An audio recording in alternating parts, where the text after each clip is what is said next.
ராஜா ராணி கிட்ட இருந்து தப்பிக்கிறதுக்காக ரோஹிணி செஞ்ச வேலை ரோஹிணிய இன்னும் கொஞ்சம் பெரிய பிரச்சனையில மாட்டி விட்டு முழிச்சு கஷ்டப்பட்டா நல்லா இருக்கும் நீங்க நினைச்சீங்கன்னா இந்த வீடியோக்கு லைக் பண்ணுங்க.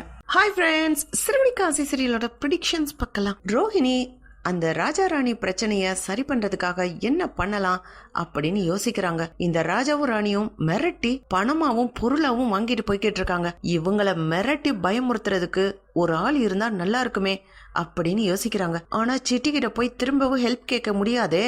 அவன் ஏற்கனவே ஸ்டேஷன்ல வச்சு என்ன மாட்டி விட்டான். நான் அவனுக்கு எந்த ஹெல்ப்பும் பண்ணல. அந்த காண்டு இன்னும் அவன் மனசுக்குள்ள இருந்துகிட்டு தான் இருக்கும். இப்ப நான் யாருக்கிட்ட ஹெல்ப் கேட்பேன் அப்படின்னு சொல்லி யோசிச்சு பாக்குறாங்க. பார்த்தா பிஏ தினேஷ்க்கு கால் பண்றாங்க. பிஏ தினேஷ் போன் எடுத்து, என்ன ரோஹிணி நீயே போன் பண்ணி கூப்பிட்டு இருக்க?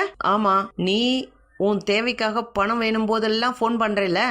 இப்போ எனக்கு ஒரு பிரச்சனை இருக்கு, அத நீ தான் தீர்த்து வைக்கணும் அப்படின்னு ரொம்ப அதிகாரமா ரோஹிணி கூப்பிடுறாங்க. என்ன விஷயம்னு சொல்லு அப்படின்னு தினேஷ் கேட்கும்போது, நேரா வா நானே சொல்றேன் அப்படின்னு சொல்லிடுறான். ரோஹிணியும் தினேஷும் நேரா மீட் பண்ணிக்கிறாங்க. ரோஹிணி சொல்றாங்க, எனக்கு ஒரு பிரச்சனை இருக்கு. நீ என்ன மிரட்டி பணம் வாங்குற மாதிரியே என் ஷோரூமை மிரட்டி இன்னொருத்தவங்க பணம் வாங்குறாங்க. அவங்கள மிரட்டணும். மிரட்டுவியோ அடிப்பியோ இல்ல தீத்து கட்டுவியோ அது ஓன் பிரச்சனை. ஆனா இனிமே இந்த ராஜா ராணிங்கிறவங்க எனக்கு இனி தொந்தரவு கொடுக்க கூடாது. அப்பதான் என்னால நிம்மதியா இருக்க முடியும். எத்தனை டார்ச்சர் தான் நான் தாங்குவேன் அப்படின்னு ரோஹிணி சொல்றாங்க. என்ன ரோஹிணி, என்ன அடியால் நான் நினைச்சேன்? சிட்டிய வச்சு என்ன அடிச்ச. நானே உடம்பு முடியாதவன், ஆஸ்பத்திரிக்கு போயிட்டு இப்பதான் ஏதோ கொஞ்சம் தேறிட்டு திரியிறேன். இப்போ இவ்வளவு பெரிய வேலை கொடுக்கற? இங்க பார், உன்கிட்ட இத செய்வியான்லாம் நான் கேட்கல, செஞ்சே ஆகணும். நான் அவங்கள ஒரு இடத்துக்கு வர சொல்றேன். அங்க வச்சு நீ மிரட்டுவியோ திட்டுவியோ எதுவும் செய்வியோ எனக்கு தெரியாது. இந்த பார், இவங்களோட போட்டோவை உன் போனுக்கு அனுப்பி வைக்கிறேன். இவங்க இனிமே என் வழியில வரக்கூடாது அப்படின்னு ரோஹிணி சொல்றாங்க. ரோஹிணி, இதுக்கு சார்ஜ் பண்ணுவேன். நீ ஏற்கனவே சார்ஜ் பண்ண. உனக்கு ஒரு 2 லட்சம் ரூபாய் கொடுத்தான் பாரு. அதுல ஆரம்பிச்ச பிரச்சனை தான் இது. இவங்க கிட்ட நான் மாட்டிக்கிட்டு இப்ப இவங்க என்ன மிரட்டி ஷோரூம்ல இருந்து பொருள் வாங்கிட்டு போய்கிட்டு இருக்காங்க. இனிமே உனக்கு பணம் கொடுக்க தேவை இருக்காது, நான் இவங்களுக்கு கொடுத்துருவேன் அப்படின்னு ரோஹிணி சொன்ன உடனே, சரி சரி ரோஹிணி, நான் அவங்கள சரி கட்டுறேன் அப்படின்னு சொல்லி தினேஷ் சொல்றான். ரோஹிணி சொன்னாங்கன்னு சொல்லி ராஜாவும் ராணியும் ஒரு இடத்துக்கு வராங்க. பார்த்தா அந்த இடத்துல தினேஷ் நின்னுகிட்டு இருக்கான். ரோஹிணி சொல்றாங்க, போய் உள்ள போய் பேசு, என்ன செய்வியோ தெரியாது. இனிமே அவங்க என்கிட்ட பிரச்சனையே பண்ணக்கூடாது அப்படின்னு ரோஹிணி சொல்றாங்க. தினேஷ் உள்ள போறான். கொஞ்ச நேரத்திலேயே ராஜாவும் ராணியும் பதறி அடிச்சுக்கிட்டு வெளியில ஓடி வராங்க. ஐயோ ஐயோ அப்படின்னு பார்த்தா ரோஹிணி கேக்குறாங்க, ஏய் என்ன என்ன? ஐயோ எனக்கு தெரியாதுக்கா, நாங்களாம் எதுவும் பண்ணல, நாங்க எதுவும் பண்ணலக்கா, அக்கா எங்களை விட்டுருங்கக்கா, நாங்க ஊருக்கே ஓடி போயிடுறோம் அப்படின்னு ராஜாவும் ராணியும் பதறி அடிச்சுட்டு ஓடுறாங்க. உள்ள போய் பார்த்தா பிஏ தினேஷ் வயிற்றுல கத்தி குத்தோட அப்படியே ரத்த வெள்ளத்துல கிடக்குறான். மூச்சு இருக்குதான்னு மூக்குக்கு கீழே கைய வச்சு பாக்குறாங்க. மூச்சே இல்ல. என்ன இது, ராஜா ராணி கிட்ட பேசு, அவங்கள மிரட்டி ஓட விடுவான பார்த்தா இவன் செத்து போயிட்டானா அப்படின்னு தினேஷ பெரட்டி பெரட்டி பாக்குறாங்க, உசுப்புறாங்க. அவன் எந்திரிக்கவே இல்ல, மூச்சு பேச்சே இல்ல. அப்பா அப்படின்னு ரோஹிணி கைய உதறிட்டு அப்படியே நிம்மதியா எந்திரிக்கிறாங்க. ஒரு பெரிய பெருமூச்சு விடுறாங்க. அப்பா இனிமே நிம்மதி. என்ன மிரட்டுன ராஜா ராணியும் இனிமே என் வழிக்கு வரமாட்டாங்க, இந்த தினேஷும் என் வழிக்கு வரமாட்டான். ஏன்னா தினேஷ கொன்னது ராஜா ராணி. தினேஷ் இனி என்ன மிரட்ட முடியாது. என்ன பத்திய ரகசியம் இனிமே யாருக்குமே தெரியாது. நிம்மதிப்பா அப்படின்னு ரோஹிணி மனசுக்குள்ள அவ்வளவு ஒரு ஆனந்தத்தோட சந்தோஷத்தோட அப்படியே வெளியில வராங்க. பார்த்தா வெளியில சிட்டி நிக்கிறான். நான் ரோஹிணி மேடம், என்ன அவ்வளவு சந்தோஷமா இவ்வளவு தெளிவா வர்றீங்க? முகத்துல அப்படியே 1000 வாட்ஸ் பல்ப் எரியுது. இல்ல சிட்டி, இப்பதான் என் வாழ்க்கையில ஒரு நிம்மதியான வழியே தெரியுது. என்ன ஒருத்தன் மிரட்டிக்கிட்டு இருந்தான்ல, அவனோட பிரச்சனை முடிஞ்சிச்சு. என்னைய ஆள் மாத்தி ஆள் மிரட்ட ஆரம்பிச்சாங்க. ராஜா ராணின்னு ஒருத்தவங்க மிரட்டினாங்க. இப்ப அவன் என்னன்னா பிஏ தினேஷ கொன்னுட்டு அவன் தப்பிச்சு ஓடிட்டான். இவன் தான் கொன்னான்னு எனக்கு மட்டும்தான் தெரியும். நான் போலீஸ்ல சொல்லிடுவேன்னு இனிமே ராஜா ராணி என் வழிக்கு வரமாட்டாங்க. என்ன மிரட்டின பிஏ தினேஷும் செத்து போயிட்டான். நிம்மதி தானே அப்படின்னு சொல்லி ரோஹிணி ஒரு பெரிய பெருமூச்சு விடுறாங்க. மேடம், அவ்வளவு பெரிய நிம்மதியெல்லாம் எடுத்துக்கிறாதீங்க. தினேஷ கொன்னுட்டு தப்பிச்சலான்னு பாத்துட்டீங்களா? சிட்டி, தினேஷ நான் கொல்லல. என்ன மேடம் சொல்றீங்க? தினேஷ்க்கு போன் பண்ணது நீங்க, வர வச்சது நீங்க. அவன் போன்ல எல்லா ரெக்கார்டும் இருக்கும். அதுவும் போக தினேஷ் எல்லா விஷயத்தையும் என்கிட்ட சொன்னான். ஒரு நாள் கூட்டு போய் வச்சு அடிச்சோம்ல, அப்ப எல்லா விஷயத்தையும் உளறிட்டான். நீங்க யாரு, எப்படிப்பட்ட ஆளு எல்லாம் சொல்லிட்டான். நான்லாம் ரவுடின்னு இந்த மாதிரி முரட்டுத்தனமான தோற்றத்தை வச்சுக்கிட்டு ஏதோ மிரட்டிக்கிட்டு காசு சம்பாதிக்கிறேன்.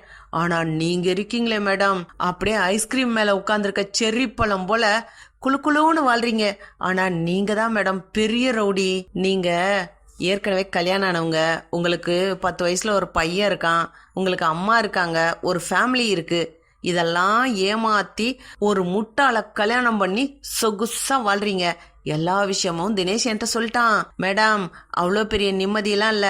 அதுவும் போக என்னெல்லாம் நீங்க போட்டு தள்ளவும் முடியாது. பாத்தீங்களா, பெரிய படையோட பக்கபலத்தோட வாழ்ந்துட்டு இருக்கேன் நானு. சரி, இனிமே தினேஷ்க்கு கொடுக்கற அந்த அமௌண்ட் ஃபுல்லா எனக்கு வந்து ஆகணும். அதுவும் போக தினேஷோட பாடிய இப்படியே விட்டுட்டு போனா போலீஸ் அழகா மோப்பனாய கூட்டிட்டு வந்து நீங்க தான் வந்தீங்க, நீங்க தான் கொலை பண்ணுனீங்கன்னு சொல்லி உங்களை அழகா தூக்கிட்டு போயிருவாங்க. இப்போ தினேஷோட பாடியை டிஸ்போஸ் பண்ணணும்னு சொன்னா குறைஞ்சது 10 லட்சம் ரூபாய் வேணும் மேடம், கொடுக்குறீங்களா அப்படின்னு சிட்டி சொல்றான். சிட்டி, அவ்வளவு பெரிய அமௌண்டா? அதெல்லாம் என்கிட்ட இல்ல. நானா கொலை பண்ணேன்? நான் ஒண்ணுமே பண்ணலையே. அவனை போன் பண்ணி வர சொன்னா அதெல்லாம் ஒரு எவிடன்ஸா? கொலை பண்ணுனது ராஜா ராணி. நான் நேரா போலீஸ் கிட்ட போய் ராஜா ராணி தான் கொலை பண்ணாங்கன்னு சொல்லி உண்மையை சொல்லிடுவேன். நான் அப்ரூவரை மாறிடுவேனே. சிட்டி, என்கிட்ட மிரட்டுற வேலையெல்லாம் வச்சுக்காத. நீ யார்கிட்ட வேணா போய் சொல்லிக்கோ. மேடம், நான் தினேஷ கொன்னதையும் சொல்லுவேன், உங்களுக்கு குழந்தை இருக்கதையும் முத்துக்கிட்ட சொல்லுவேன். அப்புறம் மொத்த வாழ்நாள் முழுசும் நீங்க ஜெயில தான் இருக்கணும் மேடம். ஜெயில களி தின்னிட்டு கம்பிக்கு பின்னாடி நின்னுகிட்டு ஜெயில் யூனிஃபார்ம் போட்டுட்டு நீங்க நிக்கிறத நினைச்சு பாருங்க. ஆஹா, பார்க்கவே ஆனந்தமா இருக்கே அப்படின்னு சிட்டி சொல்றான். சிட்டி, ஏன் இப்பெல்லாம் பேசுற? நான் தினேஷ கொல்லல, அதுக்கான எந்த எவிடன்ஸும் இல்லையே. ஐயோ மேடம், எவிடன்ஸ் எல்லாம் பக்கவா செட் பண்ணி வச்சுட்டு தானே நான் வந்தேன். தினேஷோட மூக்குல மூச்சு வருதான்னு தொட்டு பாத்தீங்களா? தினேஷ எந்திரி எந்திரின்னு சொல்லி உழுப்புனீங்களா? அதுல உங்க கைரேகை எல்லாம் படிஞ்சிருக்கா? இந்த ஒரு ஆதாரம் போதும் மேடம். போலீஸ்க்கு நானே சாட்சி சொல்லுவேன். இந்த மேடம் தான் வர வச்சாங்க, கத்தியால குத்துனாங்கன்னு சொல்லி. நீங்க ஜெயிலுக்கு போறீங்களா? 10 லட்சம் ரூபாய் எனக்கு தரீங்களா?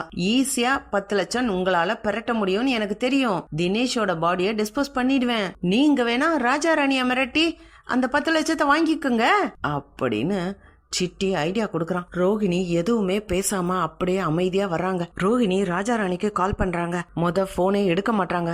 அதுக்கடுத்து ஒரு தடவை போன் எடுக்கிறாங்க. உங்ககிட்ட பேசுறதுக்கு தானே அந்த ஆள் வந்தான், எதுக்கு அவனை கொலை பண்ணீங்க அப்படின்னு ரோஹிணி கத்துறாங்க. அக்கா, நாங்க ஒன்னும் கொலை பண்ணலக்கா, அது எப்படி நடந்துச்சுன்னே தெரியல. அந்த ஆள் கத்திய காமிச்சு மிரட்டினானா, எங்க வீட்டுக்காரரை குத்திடுவாரோன்னு நினைச்சு பயத்துல தட்டி விட்டனா, அதுவே அந்த ஆள் மேல போய் குத்திடுச்சுக்கா. அக்கா ப்ளீஸ்க்கா, எங்களை காப்பாத்துங்கக்கா.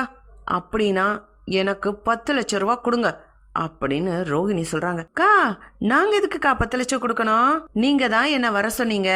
உள்ள இந்த ஆள் இருந்தான்னு எனக்கு தெரியாது. என்ன மிரட்டுனா அப்படின்னு நான் சொன்னா பிரச்சனை உங்க பக்கம் தாக்கா திரும்பும்.